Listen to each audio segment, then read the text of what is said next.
Hello and welcome back to my channel. This is Gene, and this is the second part in a multi-part series about my spiritual journey. I don't know how many videos there will be in all.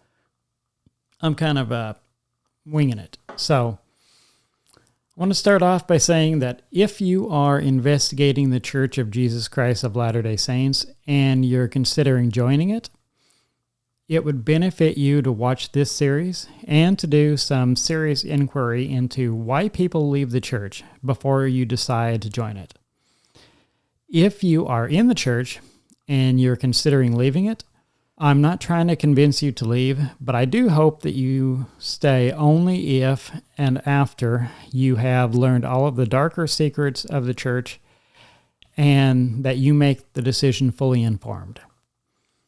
I'm no longer a member of the Church of Jesus Christ of Latter-day Saints, or as I like to say, the artist formerly known as Mormon. But this video is not about why I left, but rather why I joined in the first place. I will explain why I left the church in a future video. I'm telling my story as chronological as I can, so it may be a few videos before I get to why I left the church.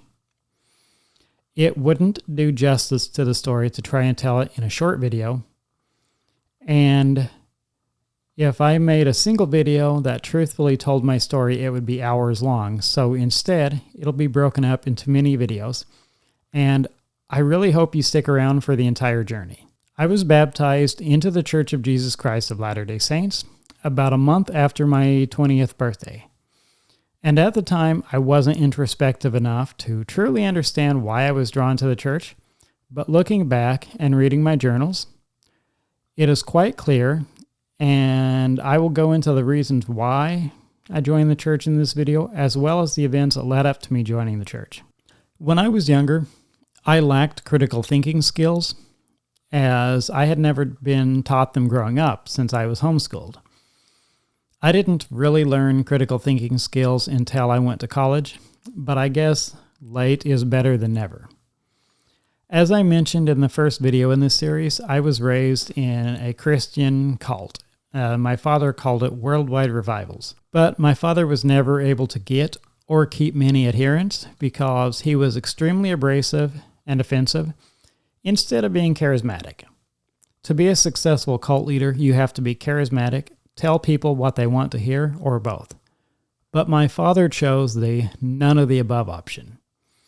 If you haven't watched the first part in this series, you may benefit from pausing this video and watching that one first. My father was a horrible person, and some of his crimes finally caught up with him, and he went to prison when I was 19, shortly after we moved to Idaho. Initially, I was so disgusted by my father that I wanted nothing to do with anything that reminded me of him. And I had somewhat of a distaste for religion, since it was used to control me for my entire life up to that point. So I threw my Bible away. I don't remember if it was before or after I made Mormon friends, but I had an extremely realistic dream in which I went to hell and was locked in a large floating building that looked like a lot like a dilapidated castle. And those of you who are familiar with Mormonism may think of it as the Great and Spacious Building. The building was made from large hewn stones, and the building was floating probably 100 feet or so off the ground. And it had large rooms that had no furniture or decoration of any kind, and there was no glass or bars in the windows. I was in the top room of the building looking out over a peaceful prairie that had tall grass and flowers gently swaying in the wind. From a distance, I could see Jesus walking with a group of smiling and obviously happy children. I couldn't hear what Jesus was saying, but I could faintly hear the children laughing. Instead of the laughing making me happy, it made me sad because I couldn't join them. When the entourage got close, I tried to call out to Jesus to ask for help, but the devil came up from behind me and put his hand over my mouth, telling me that I was stuck with him forever because I made my choice when I was here on earth. I wasn't being tortured, but I was extremely depressed, and I felt profoundly lonely and hopeless, and somehow I knew that it would never get better. I woke up terrified and feeling like it had actually happened. which is what I imagine a near-death experience feels like. I started seriously thinking about going to church, but I had no idea where to go. And that is the mental state I was in when the Mormons found me. I was what is referred to as a golden contact. When I moved to Idaho with my family, I didn't know anyone there, and the majority of people in Idaho are Mormon, so it was almost inevitable that I would become friends with Mormons. When people ask me why I joined the church, I often jokingly say, well, there was this one girl. But that's only part of the story, but it is an important part of the story. When we moved to Idaho, I started working at a fast food restaurant. And after I had been there a short time, they started having me train other people. And one of the people I had to train was a young lady, a year or so younger than me, whom I will call Helen. Helen had just graduated high school, and this was her first job. I didn't work with Helen very long before I took a liking to her. And I asked her out, and she went out with me once, and then she was always busy. But she didn't say she didn't want to go out with me. I don't think she was trying to lead me on, so I would join the church. I just think she was hoping I would get the hint that she wasn't interested without her having to actually tell me she wasn't interested in me and hurting my feelings. We never really dated, but we did become friends. And one day, she was giving me a hard time about spilling my coffee, so I said, yeah, like you've never spilled your coffee. To my great surprise, Helen told me that she didn't drink coffee, and she said it was because of her religion, which I thought was odd. At the time, the only thing I knew about the Church of Jesus Christ of Latter-day Saints is that they were called Mormons, that the church was started by a man named Joseph Smith, they had temples with an angel on top, and one of their leaders, Brigham Young, was a polygamist, and the church had a university eponymously named in his honor. At first, I was just asking Helen about her church because it gave me something to talk about with her, and it was obviously important to her. But after a while, I genuinely became interested in the religion, and I was asking questions in earnest. To earn extra money for school, Helen also worked at a shaved ice trailer her father had bought to help his children earn money for their education. I spent a lot of time talking to Helen at the shaved ice trailer when she didn't have any customers, and some of the time we talked about the church. One day, Helen asked me if I would be willing to go to church with her on Sunday, so I asked if they worshipped Joseph Smith. Of course not, Helen said. We revere Joseph Smith as a prophet, but we only worship God. In that case, I said, I'll go to church with you. And she actually looked really surprised that I agreed to go to church. Helen also invited me to go tubing the Portneuf River near Lava Hot Springs with her ward on the Saturday before I was to go to church with her. I met up with Helen and her ward at a church building, but not the building where her ward met. And I rode with Helen and some of her cousins. I was told that the ward Helen went to was a young single adult ward, and with the exception of the bishop and his counselors, everyone who attended was single and between the ages of 18 and 30, which was another thing that I thought was a little bit odd. Everyone was incredibly welcome and accepting of me and treated me like I was their best friend, which was nice, but also completely foreign. I had never been treated that way before, and even though I loved it, I was also slightly uncomfortable. I'd wanted to go to church with Helen before the activity, but after meeting so many nice people who went to her church, I was excited to go to church, and I reminded Helen to pick me up for church. I had no idea that it wasn't necessary to remind Helen to pick me up for church, as it is every Mormon's dream to bring a non-member to church, especially a non-member who is actively searching for meaning in their life and wants to go to church. When Helen came on Sunday morning to pick me up for church, her cousins were riding with her, and I had to ride in the back of the car, which was a little disappointing. I didn't expect it to be a date or anything, but I also didn't expect it to be a carpool either, and I certainly didn't expect to be crammed in the back of the car. On the way to church, one of Helen's cousins asked me if I believed God was three persons or one rolled into one. Three rolled into one. I responded that I was taught the Trinity, but I thought it was confusing and I wasn't sure how I felt about it. And I said that it would make more sense to me if the Father and the Son and the Holy Ghost were three separate beings, to which I was told that I was already Mormon and just didn't know it yet. My first experience at an LDS church ward was a little strange, as it happened to be Fast and Testimony Sunday. And Helen's cousin, who had served a mission for the church, prepped me for it a little, but not nearly enough. When the sacrament was passed, I was instructed not to take it, as it was for baptized members only. After the sacrament and a couple of songs, it was Mormon open mic night, or open mic day, I guess. And it was quite strange. One of the people who got up didn't give a testimony at all and didn't talk about her experience in the church. She just talked about how depressed she was and how she wanted to kill herself.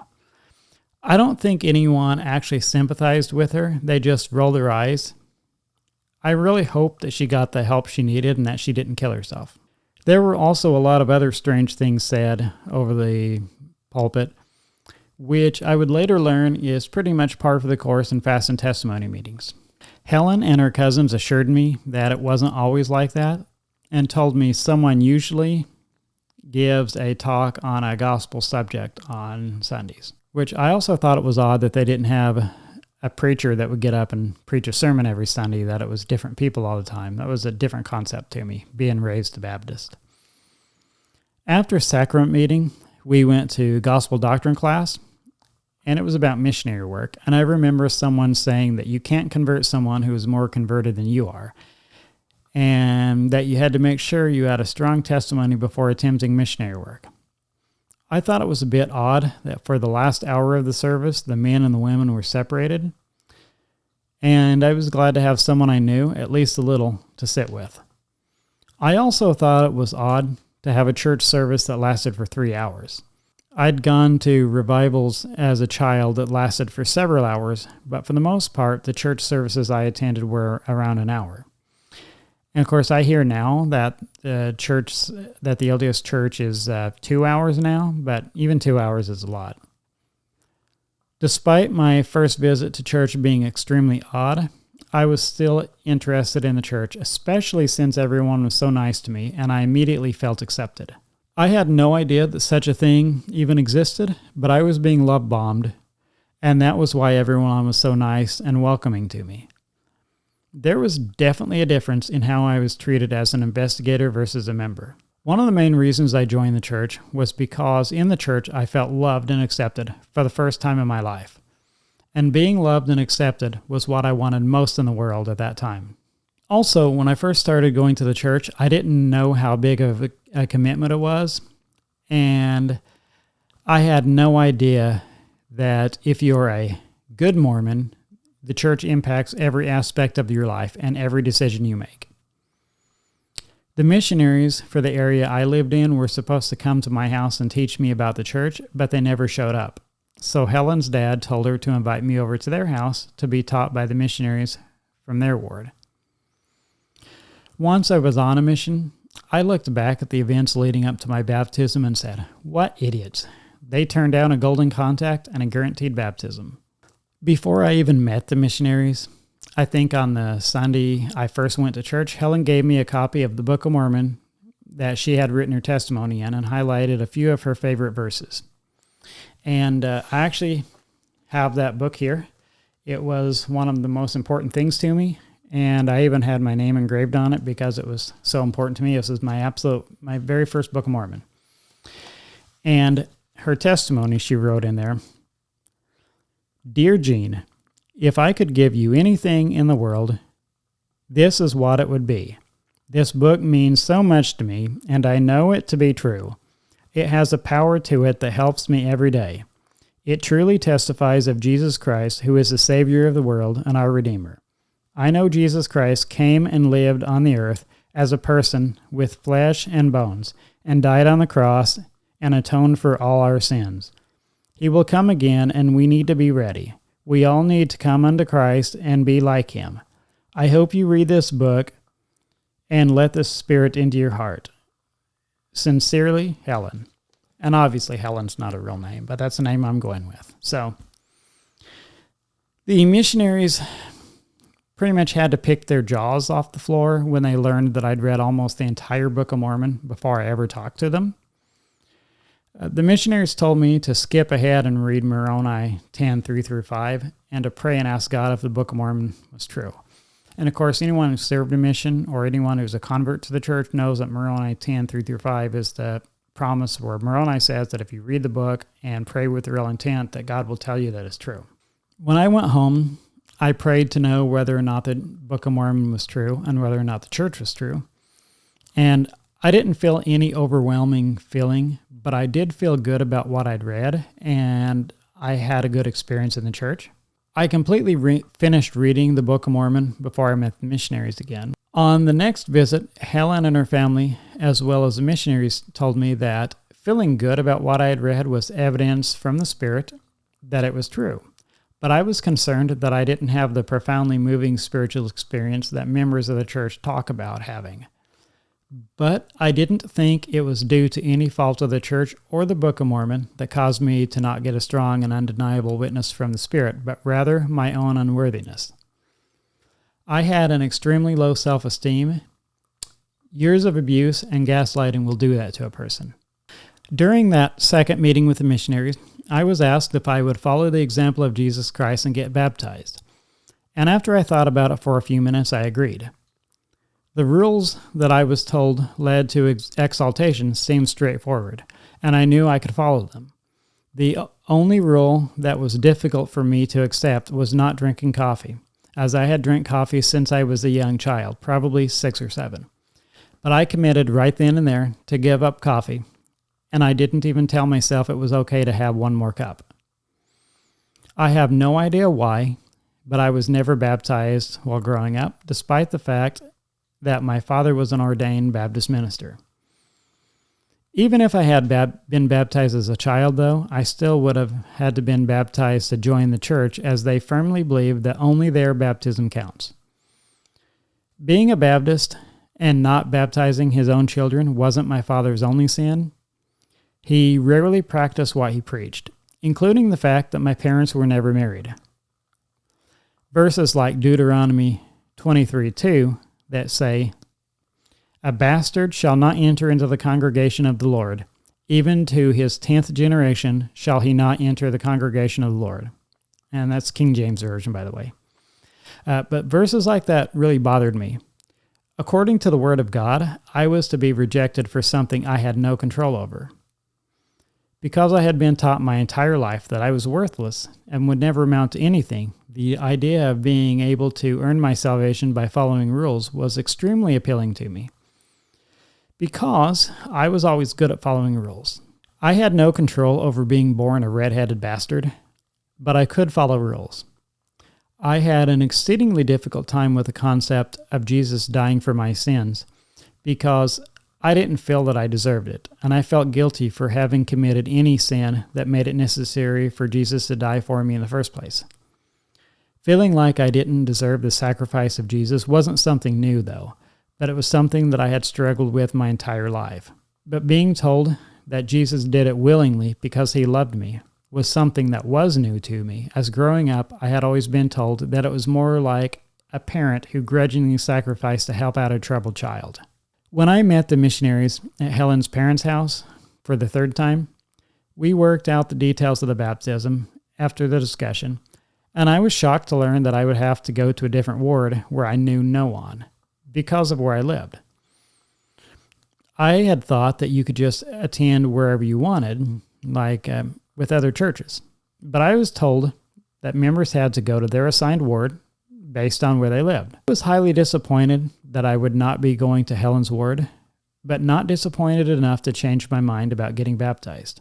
I figured if the church really was God's one-true church, then it didn't really matter what ward I went to. When I was asked who I wanted to baptize me, Helen immediately interjected to say that it had to be someone with a priesthood such as her father or the elder missionaries. I guess she thought I was going to ask her to baptize me, but I understood the priesthood structure in the church well enough to know that she didn't have the priesthood and that only a man with a priesthood could baptize me. I decided to have one of the missionaries baptize me and to have Helen's father confirm me. Helen started my journey into the church, and at first I was learning about the church because I thought it would impress her and she may want to date me, but none of my reasons for joining the church had anything to do with Helen. Also, even though it isn't an important part in the story of my conversion or deconstruction, I think it's extremely important to mention that the church and society in general teaches men and boys to behave badly toward women, and to not take no for an answer. From fairly early on, Helen made it clear that she didn't want anything to do with me romantically, but some of my church leaders and even her father encouraged me to not give up on her, and they said that she may change her mind. I am immensely ashamed that I continued to pursue her after she made it clear that she wasn't interested in me. I wish I could have just accepted that Helen wasn't romantically interested in me and never would be and move on. I wish I could have been happy with just being her friend. It doesn't matter what anyone else tells you. If a person tells you they are not interested in you, stop trying to get them to date you unless they clearly communicate to you that they've changed their mind. Anyhow, I didn't join the church because I thought it would make Helen like me, and by the time I joined, I pretty much knew that we would never be together, even though I had not really fully accepted it. I joined the church because I was convinced that what Helen's family and the missionaries told me about the church was true, and because I desperately wanted and needed the church to be true. On this end of the events, I have a pretty clear picture of why I joined the church, but at the time I was not introspective enough to fully realize why I joined the church. It just seemed like the right thing to do at the time. Helen's father also had a lot to do with me joining the church, as he was the closest thing to a real father that I ever had, and it's a shame that we're no longer close due to him viewing me as an apostate for leaving the church. Of course, I also said some things once I left the church that were intentionally offensive to anyone in the church. When I completely believed in the church, I probably would not have been close to someone who denigrated my faith either, so I can't really blame him. It was years before I realized this, but one of the reasons I joined the church was that I had been controlled my entire life up to that point, and when my father went to prison, I suddenly had a massive amount of freedom I didn't know what to do with, and it scared me. I wanted freedom, yet unbridled freedom scared me, and since I had no idea what to do with my freedom, I willingly traded my freedom to the church for a promise of heaven in the afterlife and a purposeful, happy, and meaningful life here on earth. I was also deeply and profoundly broken when I learned about the church, and it promised to fix me, and I desperately needed to feel like I mattered and that I was important to some larger purpose. Otherwise, all of my suffering had been in vain. I felt like I was drowning, and I gladly grabbed the first hand that reached out to me. I joined the church because for the first time in my life, I felt loved and accepted, and I would do anything to keep that feeling. I knew if I didn't join the church, that eventually the people I knew in the church would give up and move on. I would never have admitted it, but on some level I knew that at least some of the love and respect I was showed was in an attempt to get me to join the church. Another thing that contributed to my decision to join the church is that my father absolutely hated the Mormon church, and joining was a way to spite him for all of his years of abuse. In fact, after my father was arrested, I went to see him in jail and I told him that I had joined the Mormon church, and I told him that I forgave him for all of the horrible things that he did to me. I hadn't actually forgiven my father at that point, and it wouldn't be until some years after his death before I could fully forgive him. But at the time, it was important to me to think I'd forgiven him and to let him know that I had forgiven him. Of course, my father didn't accept the forgiveness and instead insisted that he had never done a single thing wrong in all of his life and that I should beg him for forgiveness.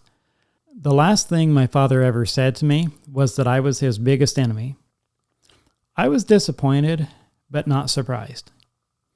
Shortly after I joined the church, I had some doubts. But I didn't let myself entertain those doubts because I thought it was the devil trying to cause me to fall away. And my church leaders confirmed to me that it was just the devil trying to get me to fall away.